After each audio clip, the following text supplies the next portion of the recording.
കൊട്ടാരക്കരയിലെ ഇത്തവണത്തെ ഇടതുപക്ഷ സ്ഥാനാർത്ഥി 24 ചാനലിന്റെ അമരക്കാരൻ ശ്രീകണ്ഠൻ നായർ ആയിരിക്കുമെന്ന അഭ്യൂഹങ്ങൾക്ക് ചൂടുപിടിക്കുന്നു. വർഷങ്ങളോളമായി ഇടതുപക്ഷത്തിന്റെ തട്ടകം തന്നെയായിരുന്ന കൊട്ടാരക്കരയിലെ നിലവിലെ MLA KN ബാലഗോപാലാണ്. എന്നാൽ ബാലഗോപാലിന്റെ പ്രവർത്തനങ്ങളോട് പാർട്ടി നേതൃത്വത്തിന് തന്നെ അതൃപ്തി ഉള്ളതായി റിപ്പോർട്ടുകൾ സൂചിപ്പിക്കുന്നു. ബാലഗോപാലിന് മുന്നേ കൊട്ടാരക്കര MLA ആയിരുന്ന ഇടതുപക്ഷത്തിന്റെ തന്നെ സാരഥി ആയിഷ പോറ്റിയെ മാറ്റിയിട്ടാണ് ആ സ്ഥാനത്തേക്ക് ബാലഗോപാലിനെ സ്ഥാനാർത്ഥിയായി 2021 പരിഗണിച്ചത്. എന്നാൽ തിരഞ്ഞെടുപ്പ് കഴിഞ്ഞതോടുകൂടി തന്നെ അതൊരു തെറ്റായ തീരുമാനമായിരുന്നുവെന്ന് പാർട്ടി നേതൃത്വത്തിന് തന്നെ തോന്നിയിരുന്നു. ആയിഷ പോറ്റി 83,443 വോട്ടുകൾ നേടി മൊത്തം വോട്ടുകളുടെ 55.44% തുടർച്ചയായി വിജയിച്ച അതേ മണ്ഡലത്തിൽ തന്നെയാണ് പിന്നീട് ബാലഗോപാൽ മത്സരിച്ചപ്പോൾ വിജയിച്ചു എങ്കിലും 68,770 വോട്ടുകൾ നേടി മൊത്തം വോട്ടിന്റെ 45.98% മാത്രമായി ചുരുങ്ങിയത്. ആയിഷ കൊട്ടാരക്കര മണ്ഡലത്തിലെ പ്രവർത്തനങ്ങളിൽ സജീവ പങ്കാളിയായിരുന്നെങ്കിലും ബാലഗോപാൽ അധികാരത്തിൽ വന്നതിനു ശേഷം കൊട്ടാരക്കരയിലേക്ക് തിരിഞ്ഞു നോക്കുന്നത് പോലും വളരെ കുറവായി എന്ന് മാത്രമല്ല, ജനപ്രതിനിധി എന്ന നിലയിൽ ജനങ്ങളുടെ നിസ്സാര കാര്യങ്ങൾക്ക് പോലും പരിഹാരം കാണാൻ കഴിയാത്ത തരത്തിൽ ജനങ്ങളുടെ പ്രതീക്ഷയ്ക്കൊത്ത് ഒരല്പം പോലും ഉയരാൻ കഴിയാത്ത ഒരു സാഹചര്യമാണ് സൃഷ്ടിച്ചത്.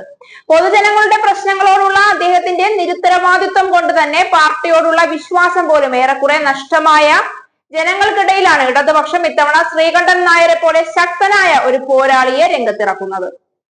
ശ്രീകണ്ഠൻ നായർ കൊട്ടാരക്കരയുടെ തുടിപ്പും ശ്വാസവും അറിയുന്ന നാട്ടുകാരൻ കൂടിയാണ്. കൊട്ടാരക്കര ജന്മനാടായ ശ്രീകണ്ഠൻ നായരുടെ ആദ്യകാല പ്രവർത്തനങ്ങളെല്ലാം കൊട്ടാരക്കര കേന്ദ്രീകരിച്ചു തന്നെയായിരുന്നു.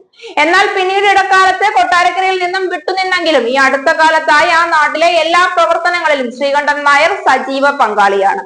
പാർട്ടിയുടെ ജില്ലാ സമ്മേളനം കൊട്ടാരക്കരയിൽ വെച്ച് നടന്നപ്പോഴും ക്ഷണിക്കപ്പെട്ട അതിഥിയായി SK സാന്നിധ്യം അതിന്റെ മാറ്റുകൂട്ടി എന്ന് പറയാതെ വയ്യ. ഔദ്യോഗിക തിരക്കുകളിൽ നിന്നൊക്കെ മാറി നിന്നുകൊണ്ട് ഇത്തരം ഒരു പാർട്ടി പരിപാടിക്ക് SK പങ്കെടുക്കുന്നത് അപൂർവമായ കാര്യമാണ്. അന്ന് തന്നെ SK ആവും കൊട്ടാരക്കരയുടെ അടുത്ത ഇടതുപക്ഷ സാരഥി എന്ന കാര്യത്തിലുള്ള അഭ്യൂഹങ്ങൾ പരന്നിരുന്നു.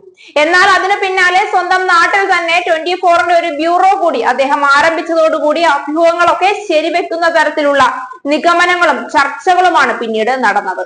ഒരു കാലത്ത് കൊട്ടാരക്കരയുടെ സമാന്തര വിദ്യാഭ്യാസ മേഖലയിൽ വലിയ പങ്കാളിത്തം കാഴ്ചവെച്ച ആ നാട്ടിൽ ജനിച്ചു വളർന്നു വിദ്യാഭ്യാസം പൂർത്തിയാക്കിയ SK എന്ന ശ്രീകണ്ഠൻ നായർ അഭ്രപാളിയിൽ നിന്ന് ജനങ്ങളുടെ ഇടയിലേക്ക് ഇറങ്ങി വരുമ്പോൾ വൻ ജനസ്വീകാര്യത ലഭിക്കുമെന്ന കാര്യത്തിൽ നിശേഷം സംശയമില്ല. ബാലഗോപാലിന്റെ ഭരണ പരാജയത്തെ മറികടന്നുകൊണ്ട് വീണ്ടും കൊട്ടാരക്കരയുടെ സാരഥ്യത്തിലേക്ക് ഇടതുപക്ഷം വരണമെങ്കിൽ അവിടെ മത്സരിക്കുന്നത് അത്രയും കരുത്തനായ ഒരു പോരാളി തന്നെയായിരിക്കണം. അതിന് SKയോളം മികച്ച ഒരാളില്ല എന്ന ഇടതുപക്ഷത്തിന്റെ നിഗമനം ഒരു തരത്തിലും തെറ്റാൻ വഴിയില്ല. കൊട്ടാരക്കര മണ്ഡലത്തിലെ ഈ അടുത്ത നാളുകളിലുള്ള മിക്ക പാർട്ടി പരിപാടികളിലും മറ്റ് പ്രാദേശിക പരിപാടികളിലും SKയുടെ സാന്നിധ്യം ശ്രദ്ധേയമാവുന്നു.